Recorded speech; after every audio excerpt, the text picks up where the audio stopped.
I don't know how to put this, but I'm kind of a big deal.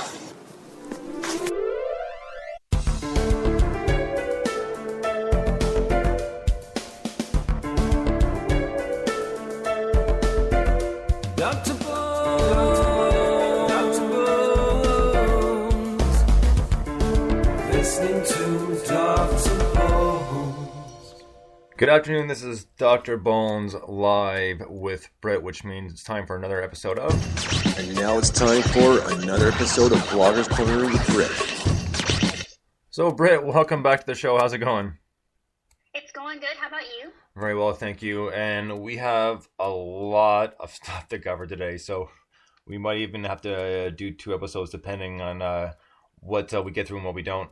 So, first up, since they're coming up, the Super Bowl is coming up, and obviously they're preparing the commercials. There was actually rumor that the cast of Seinfeld got together at the old restaurant they used to frequent during the show called Monk's, and there's rumor that they're making a commercial for the Super Bowl. So I'm hoping that's the case because it'd be pretty funny. At least I hope it would be. Mm-hmm. So next up is, since the commercials are usually pretty funny, I found one from 2010 the other day, Bud Light one. This one's entitled Swear Jar. Take a listen to this. What's that? That's a swear jar. Every time someone swears, you put a quarter in it. Who gets the money? I don't know. We'll use it to buy something for the office, like a case of Bud Light or something. Fucking awesome. Hey, Bob. You, Jim. Eric, I have a bag of line 3 for you. Can I borrow your pen? Can I borrow your f***ing pen? Will the owner of a white station wagon please go f*** yourself? We're gonna go down there, and we're gonna some. We're gonna some. Let me down. Shut the up! I am so proud of you, mother suckers. Here. So that I just actually got reminded of it the other day, and I watched it and I was dying laughing. That one was so well done. I was very, very impressed with that. So I'm hoping for some more commercials like that this year.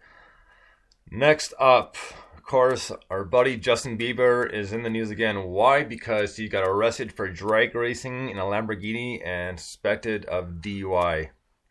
And yeah, once again, this little douche is showing a country proud. Thanks a lot for that. So he's been in and out of the news lately, obviously, because he's been caught with drugs, although he, quote unquote, said they weren't his, even though he knew the dealer. But he also obviously went to the bathroom in a bucket in the back of a restaurant instead of using the toilet for some reason. And he just... This kid is out of control, and it's coming down to the fact that obviously he got released on bail, surprise, surprise there, and the amount of the bail was absolutely way too low, $2,500. That's ridiculous. I should have been a lot higher to get that little douche out of jail for a little bit, but it just blows my mind that all of a sudden they're saying, well, you know, he's 19 and he's just experimenting, blah, blah. Well, there's a lot of other 19-year-old stars that have kept themselves in check and are not in the news and the media at all, except for good things. So it's a pretty weak excuse. And the one thing that really got me, and I kind of sat back and just was like, wow, it just a little too fluffed for my liking. And this is Beeper's manager, Scooter Braun. He put on his Twitter, he put, been a long day. Bottom line is we are defined by how we handle adversity. Adversity, right.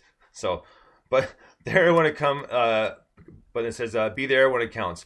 Love fully in good times and bad. Meanwhile, Bieber's father, Jeremy, also cautioned his followers not to believe everything they read. I can't protect my kids, but I can protect them from you and your lies. Right, of course. So believe in truth, not in the lies of the enemy. Hashtag real life. Hashtag retard. So, I mean, come on now. And then, yeah, well, and that's what I'm saying. I mean, hashtag what a crock of shit. Pardon my language, but the dude's really delusional. Yeah, well, no kidding. I mean, I'm not sure how close he still is with him, because didn't he leave them when he was a kid? Yeah, but from what I understood that he'd come back into the picture, I guess, like a few years ago. I think they were down in Miami together. I thought I heard that. I might be wrong about that. So I think they like reconnected on some level. But his dad dresses a lot like him. I don't, they seem more like brothers. So they connected on a monetary level then. Maybe, possibly, allegedly, I'm not sure. But obviously, the kid needs someone to step in. Scooter Braun is one of the youngest agents, I think, in all of Hollywood, and he has got no control over his client, as is evident. I thought that for sure they were going to announce that, listen, Bieber, he's really upset. He's going to go to rehab, because that's automatically what always happens when they get caught doing something. And I thought you might be in rehab. They were going to say it was for exhaustion. That's another favorite. Yeah. He's just so... By the way, exhaustion is a symptom. It is not an actual illness. Yeah, exactly. Okay? How's there a rehab for that? Exactly. They really need to rest up. It requires a lot of sleep, a lot of hard work put into recovering from exhaustion. But I just think the kid is out of control. People have been knowing that it was coming to this for a very long time. And, as much as people were excited about it, Bieber knows that people were excited about it, and that's why he smiled so big for that mug shot. He didn't want anyone to see him sweat. So I think a lot of the excitement that he was getting a comeuppance and finally getting his got kind of... I think he kind of deflected from that in his feeling. He seemed pretty okay with the whole thing. Yeah, well, you should have seen what he was saying to the officers, and what's even more, well, I wouldn't say crazy, just kind of adding to the propaganda is the Miami police were tweeting too, and they put up the picture of his mugshot saying like hashtag mugshot, hashtag Justin Bieber, something like that. And I was thinking, well, it's good for you that you arrest him under a good cause, but I mean, now, what are you guys trying to gain out of this? Oh, exactly. They've got a big play in the media because they're the ones who got Justin Bieber. It was really unprofessional. I know, obviously, his bail was set lower than the average Joe who would have been in a similar situation, and that's celebrity special treatment. But it goes the other way, in which you're giving him. They have hashtagged everybody else's mugshot, so it's just kind of everyone on both sides looks bad. Oh, no, and I agree with that. And one other thing is Lady Gaga actually did chime in, and she said that everyone is entitled to their own opinion and stand up for themselves, but I think we should be supportive of believers. They deserve, just like any other fan, to feel strong for each other and justice so they can continue to share the bond they have through music. We may not understand everything celebrities do because there are only... Where am I? Sorry. Okay. So they can continue. Okay, we may not understand everything celebrities do because there's only so much we see, but Justin and believers were born this way too. Ha, ha, ha. Hashtag cheesy pun. I don't know what to make of that. So, yeah, I mean, I know, don't get me wrong, I'm not a huge fan, but I do respect Lady Gaga's music, I really do. And something like that, it almost... even though it's really cheesy and kind of like, why? I can also see where she's coming from too, because it's just the sort of thing that I can see her doing anyways, just because that's, I guess, her celebrity personality, will put it. Yeah, I mean, she's big about fans and her own fans, the little monsters, and I have nothing against his fans, so to speak. Yeah. It's just what I worry about is when it turns into a blind worshipping of a person who's obviously flawed, and we're all human, we all make mistakes, but I just hope that people aren't using him as a role model. It seems that he's gotten caught up with bad role models, and that's kind of where he's gotten taken down his path. So I would hope they learn from that lesson. Well, yeah, and at some points, I know that obviously Usher got him signed. You think, I mean, someone with Usher's experience might step in and say, "Hey, man, like, no, you got to tone down just a little bit here." Yeah, I mean, Usher has had a career and he's not had any of these issues. I don't really understand. It seems like this is a Scooter Braun issue. Well, I don't know how much power Usher has to come in and say, straighten up the situation, because he hadn't had a career like this. So it's all very strange. No, very true. And just a name like Scooter, I wouldn't take that guy seriously at all. So personally, And I think he chose that. I don't think that is his birth name. I think that was like a nickname, and he's really scooting around with it. But yeah, I just one of those things. I don't think I could take him seriously. But actually, one thing I want to get into, and I said we were going to start off with this, but I skipped over it quickly, and we're going to come back to it right now. Is we're going to talk about Arrow first, and then we're going to move into the Grammys. So this past episode of Arrow, the kind of the plot twist at the end, and it almost seems like they're trying to get Oliver and Laurel back together, and I don't know. It was exciting, but it wasn't. I don't think it was one of the better episodes. Yeah, I'll agree with that. It felt awkward. It felt like they had kind of forgotten the Laurel character, and they wanted to bring her back in big time. But at this point, the show's kind of, I don't know, growing in a different direction from her, so it felt a little awkward to have her squeezed back in, if that makes sense. No, and absolutely, and even Oliver's sister is like Althea or Thea is Thea. kind of a useless character if you think about it. Oh my gosh, yes. I mean, I would be surprised if they don't kill her off at the end of the season. She really doesn't move story. Her boyfriend Roy is just the absolute worst TV boyfriend that has ever ever been on TV. Oh, he's so annoying. But between her and then Laurel and then Sarah on the island, who is so freaking annoying. Her sob story this week about how she had a crush on Oliver and then Laurel. He's just exhausted, didn't I? I was like, really? I was like, really? We're on an island, you're dead, but you're still thinking about girl drama. Let's grow up a little bit. So, yeah, I mean, like I said, it wasn't overall too impressed. Pretty much, I think, like, they need to start developing something different. I mean, at least they're more or less hinting at Red Arrow, because Roy's been wearing nothing but red sweatshirts. Have you noticed that? I hadn't noticed that. That's interesting. And also, when Arrow went to talk to him, he fired the red arrow at him. Oh, that's right. So I think they're more or less hinting that it might be coming soon, and that more or less Sin will be his sidekick. Oh boy. I really like Sin, but I think that she deserves a much better friend than Roy. He is. I know they're kind of doing the girl with the dragon tattoo thing with her. I'm digging that.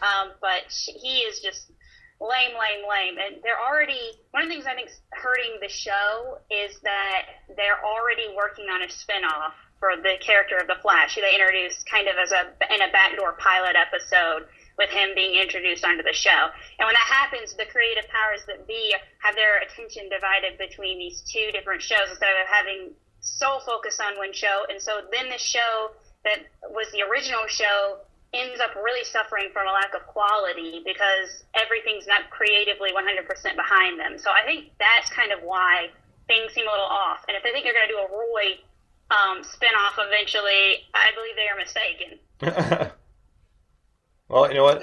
I agree, because the character is getting fairly annoying, and now they've got the superpowers from the Mirror Cube, or what it's called, and one was pretty much killed the was it the lawyer, the judge, and yes, during the setup, and he smacks Sin, and pretty much gives her a black eye, like.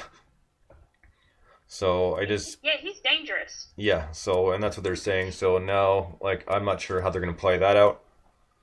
And it'd be interesting to see, but I'm just not sure how they're going to do it because I mean, Oliver said that he'd tell him how to, I guess, like control it, and I'd be interested to see how that turns out. Yeah, that'll be interesting. I think Oliver should be smart enough to know this guy's got what the doctor would call problems, and he needs to get him under control instead of babying whatever's going on. He's a danger to his sister, and I just don't see keeping him in the picture. No, very, very true. So we'll hope for better episodes in the next few and see if it turns around and they can make it a bit more exciting. Because obviously there was a couple fight scenes, but they weren't really that exciting. So Yeah, action's tough on TV, but it was not great. yeah, sometimes they can do better. This time it's just like eh. But moving on from that, let's get into the Grammys because there is a lot going on, and that's 8 p.m. tonight, I believe, is it not? Yes, I believe that's correct. Okay. So, there's going to be, obviously, a lot of big performances. Madonna apparently is going to be performing Same Love with Macklemore and Ryan Lewis. So, it's their hit song, and it's actually up for Song of the Year as well. And some of the other pairings are going to be Kendrick Lamar with Imagine Dragons, Robin Thicke with Chicago, Stevie Wonder with Daft Punk, plus Nile Rodgers, and Pharrell Williams. Then Metallica was going to be playing with a well-known concert pianist, Lang Lang, and they're going to be reworking their song from And Justice for All called The One, and I'm not at the least bit interested, I'll tell you that right now. Also, there'll be Carole King and Sarah Bareilles, I think is how you pronounce her name. Yeah, Bareilles, yeah. Bareilles, and then Pink with Fun frontman Nate Ruess. And then there's also more. There's Billy Joe Armstrong and Miranda Lambert doing a tribute to Phil Everly, who recently passed away. He was a singer and guitarist for the Everly Brothers. And I don't know, kind of looking forward to that, but I'm not too sure. I'm just like not really the biggest fan of Billy Joe, and I haven't been in a while. So, but I could possibly be surprised because like I haven't heard his songs with Norah Jones yet. So I kind of want to listen to it, but I'm not. It's not top of the priority list. So also playing. This is just crazy. Paul McCartney and Ringo Starr, two different sets, along with Taylor Swift, Keith Urban, Katy Perry, Lord, John Legend, and the Grammys are going to be closing with Dave Grohl, Queens of Stone Age, Trent Reznor from Nine Inch Nails, Fleetwood Mac guitars, and vocalist Lindsey Buckingham. So that's going to be a killer close. It's going to be a loud close, but it's going to be a really nice one. That kind of got me a little bit more interested to watch the Grammys around this year. So, what are your thoughts on, I guess, some of the nominations and some of the potential winners? Well, I hope that it was good. I'll be honest, I'm not as excited as I was last year about the whole thing. I really liked the band Fun with Steven Concert. Great group. So I was excited for them last year. Obviously, I'm always rooting for Taylor Swift, so I'm very excited for her. I heard she's going to be performing a new song tonight, so one that fans are familiar with, but like something she doesn't perform live for a awards show kind of setting. For me, one of the big stories coming out is that Roar and the song Brave from Sarah Bareilles, going up against each other. And people have said that those two songs sound a lot alike. I personally don't hear it. So, I mean, I like both songs. I think they're different. I don't really hear people saying Katy Perry ripped her off. I just think, like, no, I don't think that happened. But I am excited to see Sarah Bareilles sing with Carole King, who is one of my all-time favorite artists, female artists. And but one of the things, I saw Sarah Bareilles perform live the Brave. It was at the People's Choice Awards, and her voice was surprisingly very weak. So I'll be interested to see if it's better tonight. But it was I really love the song as a record and how it was produced, but her singing it live was really surprising. Well, that's interesting. I wouldn't have thought of that. I mean, obviously, some of live performances are different from studio because obviously locking down the studio. But that's the thing is you kind of want the studio to carry over to the live performance because I mean that's kind of half the battle right there because people are going to see you live if they've already listened to you on the CD or however they heard you, and you want to be able to perform. So you know what? I can't say that's the first time I've heard that happening or seen it happen myself where you're just like really disappointed because it's like either the studio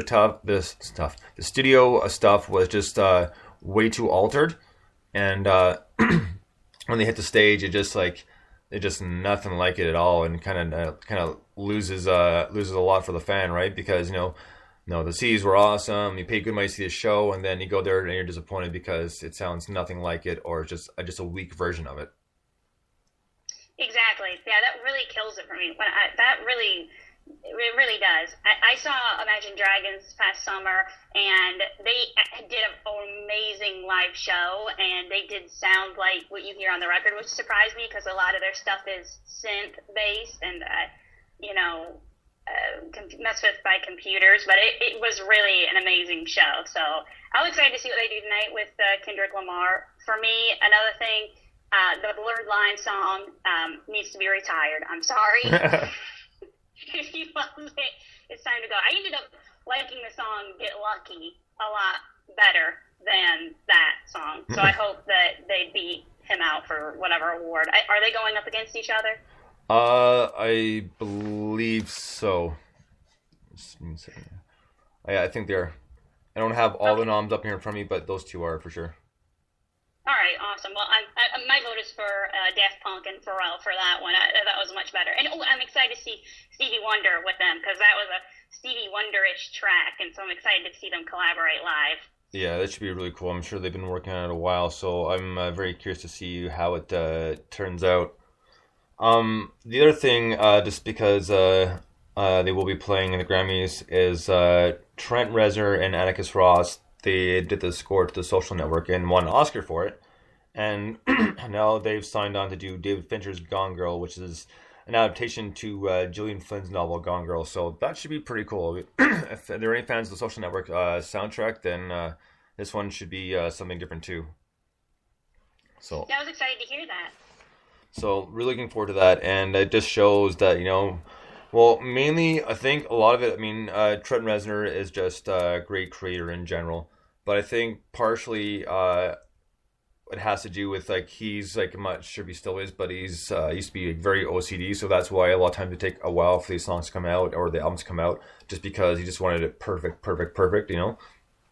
But the thing is, it shows, even the concerts, they never had the same set list, which is awesome. And I've seen them quite a few times, and they put on an amazing show, and definitely worth it. I've seen them probably about 4 times, I think. So.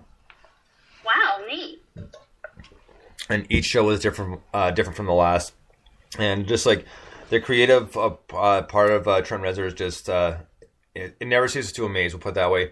Because one of the concerts I went to see, one of the songs, it opens up with basically with a drum loop. So.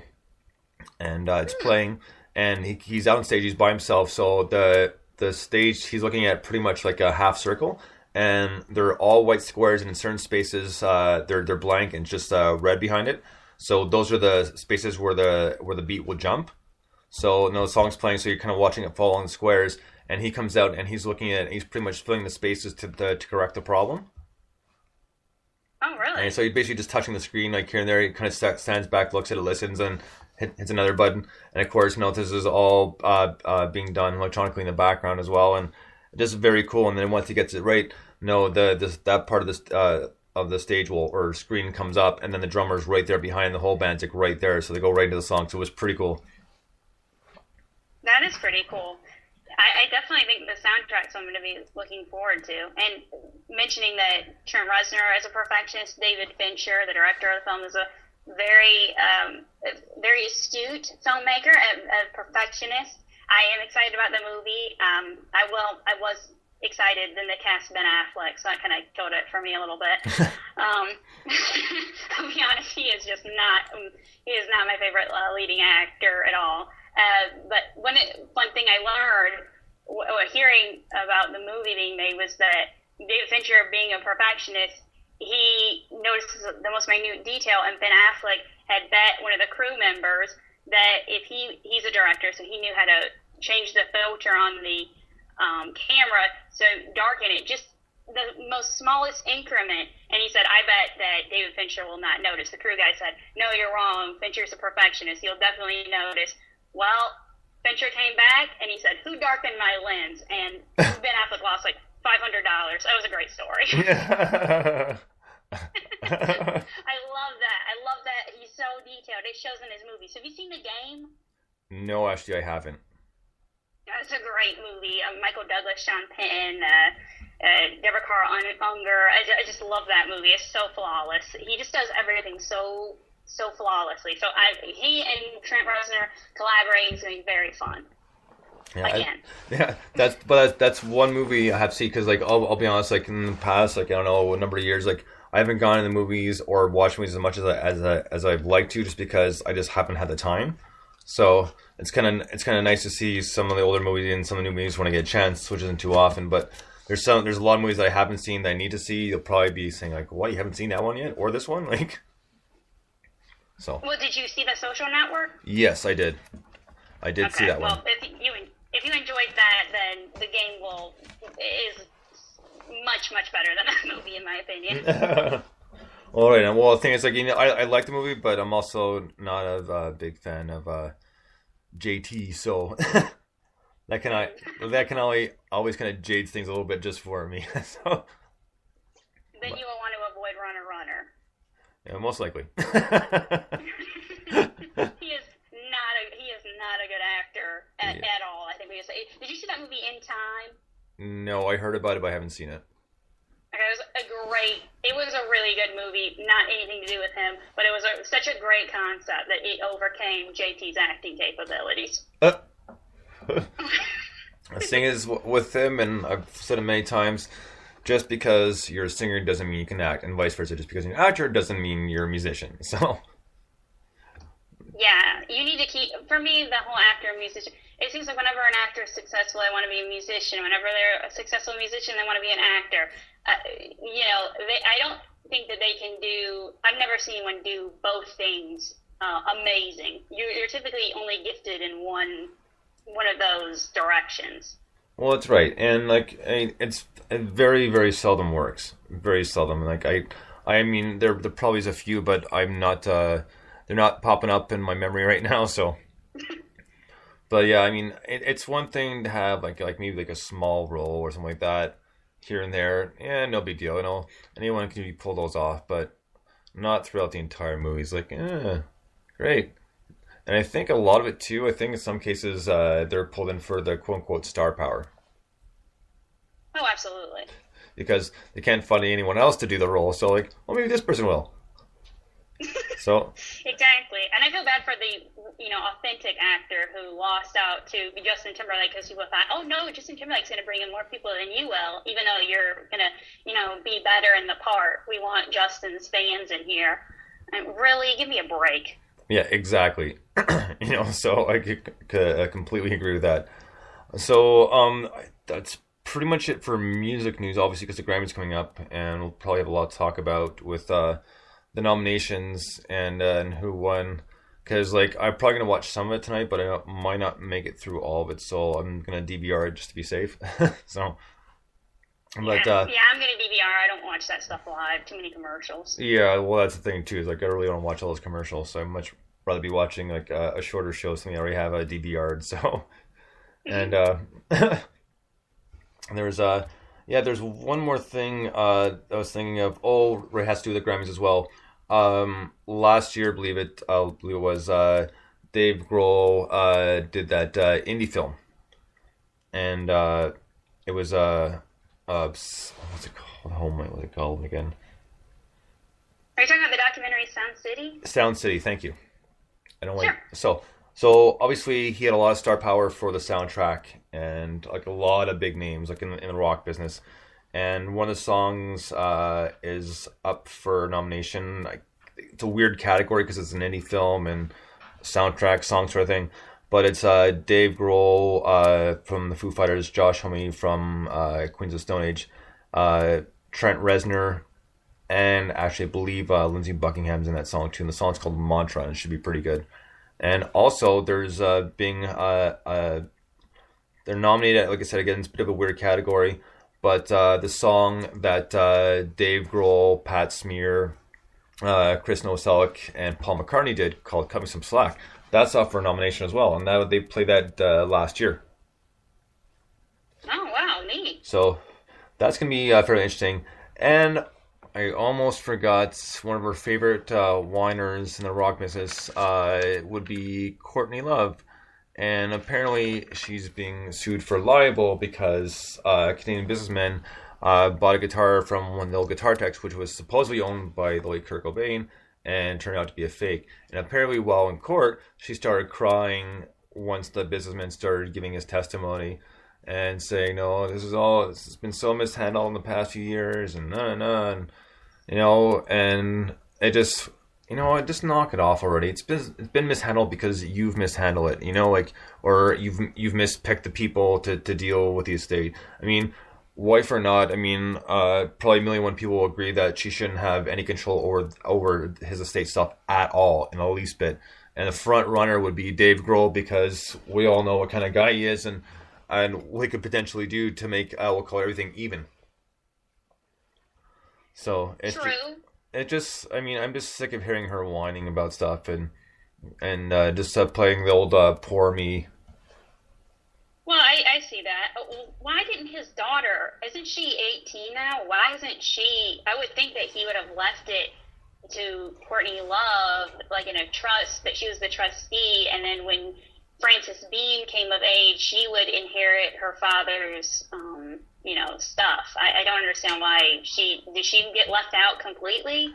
It hasn't really mentioned her at all. All it said was that Courtney Love was upset about her daughter pretty much divorcing her, for lack of better words, and that's it. It actually doesn't mention Frances too much at all. It seems like she's staying completely out of everything. That's really weird. I would think that she would want to have his things and would be running the show now. So that is a little weird. I'm curious to know the background on that. Well, she could be, like I said, I didn't see anything on it. Doesn't mean there isn't anything on it anywhere else, but I didn't go too in depth with that because I just didn't take Frances Bean into consideration, because she hasn't really been in the media, which is good for her that she's pretty much stayed out of the whole thing. And I just, it's more. I was more focused on the whiner. So. Well, the whiners always tend to overshadow the more quiet, person in the story. Well, that's right, and like she just should just, like I've said plenty of times, just knock it off. Like nobody cares anymore. But because she's Courtney Love, she's always gonna get written up and written about and blah blah blah blah blah, and so. I guess people still want. I guess some of the fascination there is to see her have a comeback, because remember it was years ago she kind of cleaned up her act and it seemed like she was going to have this revitalization in her career, and it apparently didn't obviously work out. But I guess people, I don't know if they're like, she has a lot of fans, but people are so rooting for her to overcome, kind of like Lindsay Lohan. I'm not completely sure. Yeah, I don't know about that. And you know what, speaking of Lindsay Lohan, forgive me because I don't remember the name of the movie. I kind of half paid attention to it. She's got put into a movie that's being made. It's not out yet, and I wish I could remember the name of the movie. But what I'm coming down to is I believe the producer of the movie is saying, people have issues, but no, Lindsay didn't have this issues, and she's good to go. She doesn't need more help. She can do this and blah blah. Kind of really just boosting her up. I was like, I hope you know what you're doing, man. She's had so many attempts at a comeback. I heard about her announcing this at Sundance and everything. That movie, I think it was called The Canyons. That was supposed to be her comeback, and then she's had so many quote-unquote comebacks. It's a shame. She used to be a really talented actress, and she was just really ahead of everyone else there. And then, you know, her addictions, her demons got the better of her. Last movie I saw her in, I thought that she had, really sadly enough, I thought she'd really lost all of this spark. She seemed out of place and not knowing what was going on. She didn't have that vigor that she used to have, and it's sad. She's a talented person. It just got lost in everything, and I don't think this will be a very successful. Well, this project she announced will be very successful. She couldn't work with Paul Schaefer. I think I was right. No, Paul Schroeder. Sorry. And he's a director, and he worked on the Basic Instinct movie. And after the New York Times did that story, I think it was the New York Times, they did that story about how bad it was working with her. That just really bit her in the butt. I don't think many people are going to want to take a chance on her in the industry on big things. Yeah, and obviously don't blame me. Unfortunately, your reputation usually succeeds you. So. Yeah, it's really a big problem. Yeah. It's like Emma Stone isn't as great as she used to, as Lindsay Lohan at her prime, but Emma Stone is dependable, and Emma Stone has her act together, so she's always going to get the redhead roles. Well, right, it's just one of those things. I mean, like, you really gotta turn yourself around. I mean, kind of like why am I blanking on his name? Robert Downey Jr. Thank you, Britt. Robert Downey Jr. I don't know how I forgot that, but I mean, he turned his act around and kind of restarted boosting his career. And Ally McBeal, not a big fan of the show, but I do like Robert Downey Jr. So, but he turned himself around, and look what happened. Yeah, I mean, it's hope for every actor or anyone who's battling these demons, that you can come back out of it stronger, and he's come back with even a bigger career than he had when he went into his downward spiral. I just think that she is not in a place where, I think Robert Downey Jr. got to the place where he acknowledged he had really serious issues and started confronting it and fought his way back. And Lindsay Lohan is living in this, like I think you're seeing with Justin Bieber, where I just don't think that anything's really wrong with what they're doing, and they don't really need to change anything. No, very, very true. I'm moving on for that. Do you watch the show Modern Family at all? I don't, but I wish I did, because I've seen little clips here and there, and it's funny. The only reason I mention that is because at work on Friday,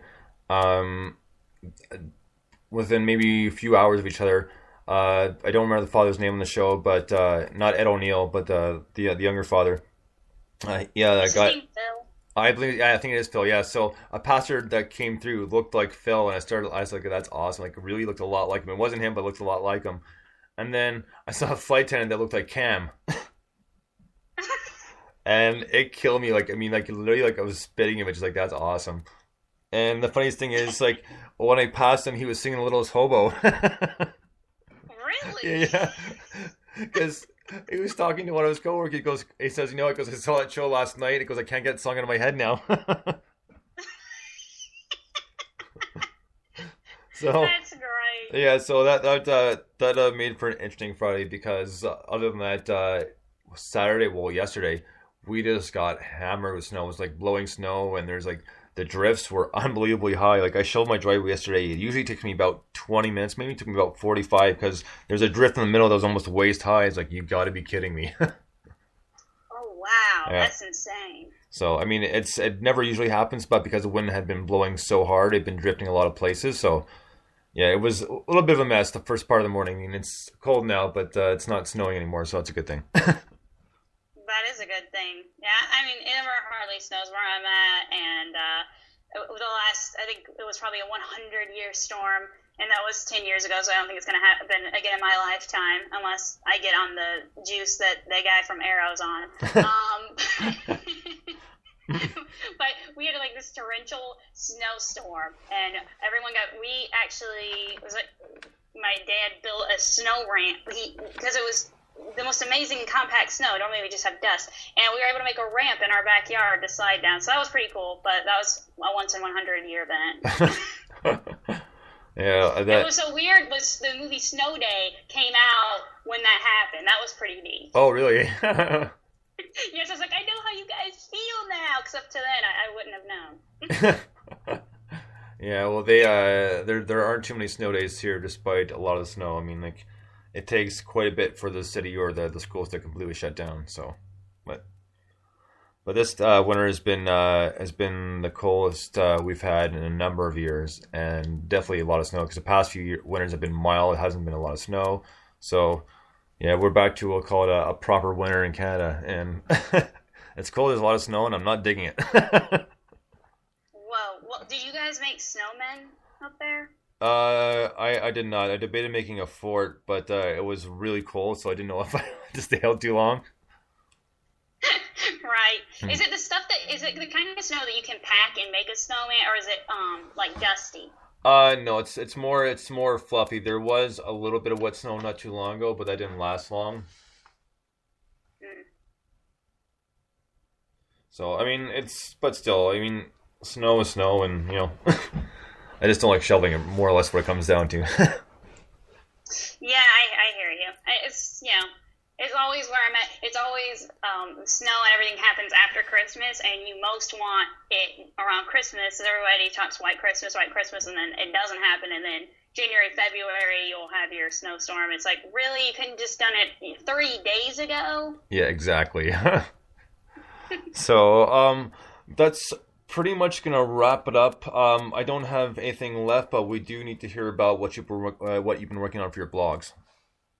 Okay, well, next week will be much more going on. But this week we just had the Song of the Week, which is the song I've Got You Covered by Sugar and the High-Lows, and their band, I think they're out of Nashville now, I'm not so sure, but it's a really great bluesy, kind of retro song. I really fell in love with it. I heard it in the background of some show, playing very low. I was like, oh my god, I gotta find out who it is. And I found the song. I've been listening to it ever since. It was literally such a good song that it pulled me, because I was so consumed with trying to find out who it was, it completely pulled me out of the show. And then this week was the spotlight artist was Boardwalk Isabella. We had an interview with their frontman, James. It was really amazing interview. I encourage everyone who wants to learn about music and everything to check that out. It's really cool.